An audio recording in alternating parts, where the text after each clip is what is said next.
Hi guys, thanks for checking out my channel. I appreciate the time that you're taking to watch my content. I'm Tanya and I make budget videos with little tips and tricks that I'm learning along the way. I upload videos 2 times a week and shorts 2 times a week. I really started this channel last year to hold myself accountable for my own budget, but I really hope it inspires you to start or continue your own budget journey. So let's get into today's video. In today's video, I just wanted to talk to you guys a little bit about starting out. I've had a lot of people comment. I think it's because it's the beginning of the year. I've had a lot of people either comment or reach out to me. They're wanting to get their budget under control. How do I do it? What do I do? Where do I even begin? So I'm about to tell you. I'm about to tell you how I started. I should put it that way. It is probably not the answer you're going to want to hear. Because at this point, people are like, I want to get it done. Let's start budgeting now. This is probably going to be an unpopular answer, and I am sorry. I apologize in advance. But I have went through it, and I'm just trying to save you guys some heartache. I have no notes here. I'm just winging this. So I just really hope I don't ramble. But anyway, okay. Of course, you know what's first. First off, all you're going to need, I don't even have my notebook with me, because like I said, I did not make any notes. Really. Just a spiral notebook, a legal pad, whatever you have at your disposal, at your hand, ready to go. Get a notebook. And a pen or pencil.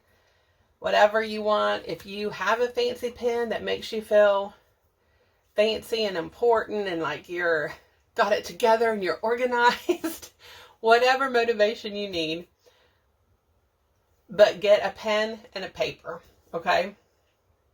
A notebook. So for the first 3 months for your budget, what you're going to want to do is make a running list. Month by month. So for the whole month of January, make a running list of every single thing you spend money on. Bills that come out automatically, bills that you have to send a check for, bills that you pay online, subscriptions. That's a big one. People forget about all their subscriptions. Food, gas, eating out, fun, clothes, snacks, whatever it is you spend money on. I don't care if it's $1. You write it down. You write down what store it was. You write down what it was for. If it's snacks, if it's a present, if it's I'm feeling down and blue and I wanted something new. If it's I want to get my budget under control, so I went to the Dollar Tree and got a cute little notebook and a cute little pen. Whatever it is, you write down everything. I mean everything. Is it tedious? Yes. Is it going to be worth it in the end? Absolutely. Trust me. I still do this. I've been budgeting for a few years now, and I still do this. And I'll get into why later, but it's very important that you write down everything so you can physically see where your money is going. It's so easy to swipe a card, to spend cash if you have cash, and then you're like, where'd all my cash go? I know I had money in here, but it's all gone.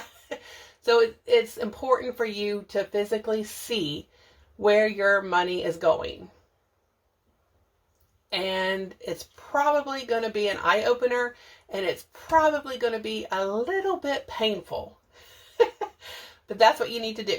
If you want to go back, if you're nothing but a card swiper, like your debit card, or you're strictly non-cash, you're a cashless spender, if you want to go back to last month's statements and see where it is, just circle it or highlight it on your bank statement if you do not use cash at all and that's what you use.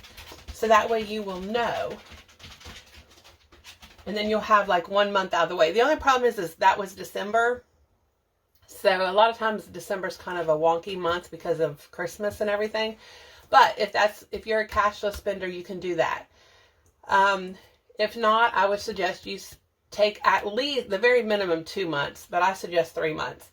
I have had, it seems like 20,000 budgets, and it's okay to fail. It's okay for them not to work like you think they're going to. I've been there and I've done it, but for some reason, the way I'm doing it now, it just clicked with me, and now I've got it. I feel like I've got this. I can handle this. So that's the first suggestion.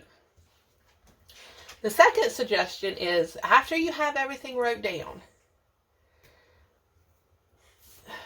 I'm going to try to show you here. These are my budget categories. Okay? These are all my bills that I have. I only have 7. 1, 2, 3, 4, 5, 6, 7. I only have 7 bills. And then my paychecks, this is Mike's paycheck, my bonuses that I get from work every 3 months, and my YouTube channel. So this is all of our income. And then groceries, under groceries, I put food. Anything I buy for the household, I just automatically get on my grocery budget. So that, for me, that's what works. And then eating out. My allowances is our gas, mine, Mike's, but I don't put Mike's in there because I don't include it, because he asked me not to put it on YouTube when we first started, so I don't. But anyway, fun and shopping. My savings challenges are all right here, and all my sinking funds. Okay? Those are my categories. What I suggest you do is,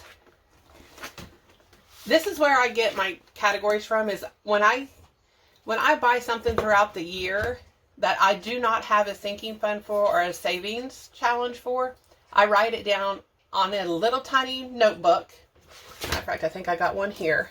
It's the beginning of the year, so I haven't started it yet. But I will keep a running total of things or expenses that came up that I did not have a category for, so that next year I can tweak my budget. Okay, so anyway, after you write everything down for 3 months, you're going to start seeing a pattern. It's going to be like, okay, this is gas, this is gas, this is gas, this is gas, this is gas. So obviously I need a gas envelope. This is groceries, this is groceries, this is groceries, this is groceries. I'm going to need a grocery envelope. This is eating out. I should probably have an eating out envelope. I'm not real sure yet, but just start writing down what you spent the things on. Like, make it a bigger group. So like all your gas, all your groceries, your snacks can go under groceries, anything like that, to make it a bigger, larger group. And then you can have your little subcategories underneath. Again, you don't need anything fancy. Your pen and paper is going to work just fine. Okay? That kind of gives you an idea of what you're spending your money on. And then you want to think about things that come up once a year, but they're not emergencies. So it could be like Christmas, birthdays, property taxes. It could be one. You could start out with one envelope, which is like Christmas. This year, you spend your 3 months tracking everything you're spending, but in that meantime, you can say, I want to have my Christmas fully funded with my cash, and I do not want to put anything on my credit cards this year. So you just figure out, I want to spend $1,000 on Christmas. So you take $1,000, you divide it by how many weeks you have, and that's how much you put in that envelope. So by the time Christmas rolls around, you will have that $1,000. Okay, some people just start out with one envelope.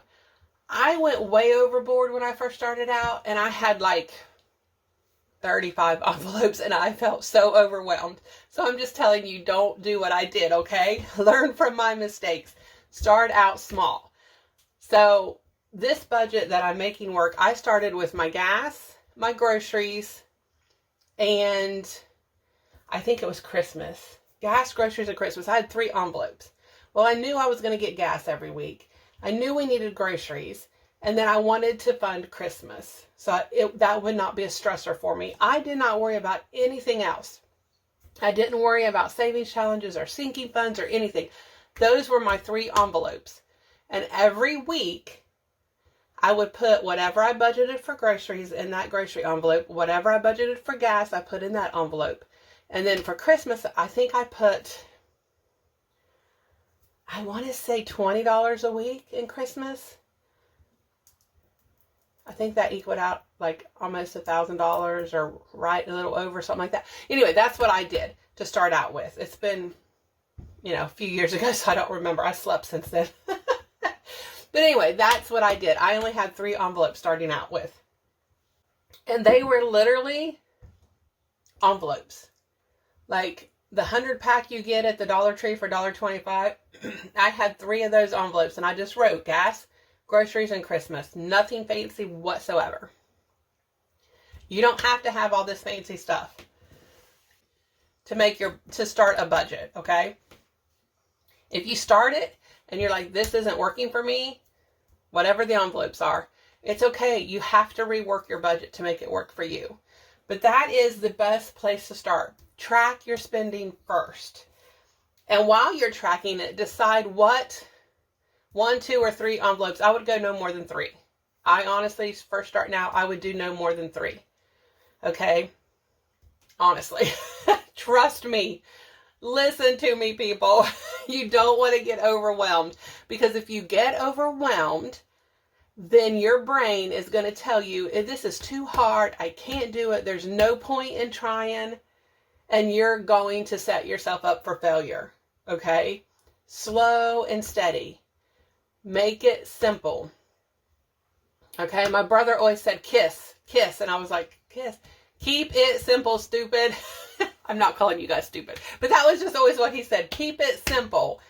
Don't overthink it. So no more than 3 envelopes to start out with, okay? It can be whatever envelopes fit best for your family and your lifestyle, but no more than 3. If you're a cashless spender and you automatically use your debit card at the pump, then I would not make gas an envelope. I would just track that spending so you know how much you're going to need each week when you do start budgeting fully, okay? Same with groceries. If you just swipe your card, just keep track of it so you know. And then, you might only want to start out with 1 envelope then for Christmas or for birthdays or vacation or whatever it is that you're wanting to just, I can do this. This is simple. It's 1 or 2 or 3 envelopes. That's what you need to do. I hope this helps, and I think I'm going to do like a series of videos in January just so everyone can kind of sort of know what's going on and kind of, I don't know what the word is. I'm just going to try to keep it simple, like my brother always said, and try to break it down for you guys so that you can understand and it's not overwhelming, because it can be very overwhelming. Well, guys, that's the end of today's video. Again, thank you so much for watching. As always, feel free to like, comment, and share my videos. Don't forget to hit the subscribe button and the notification button. I'll see you next time, and until then, be safe and have a great day.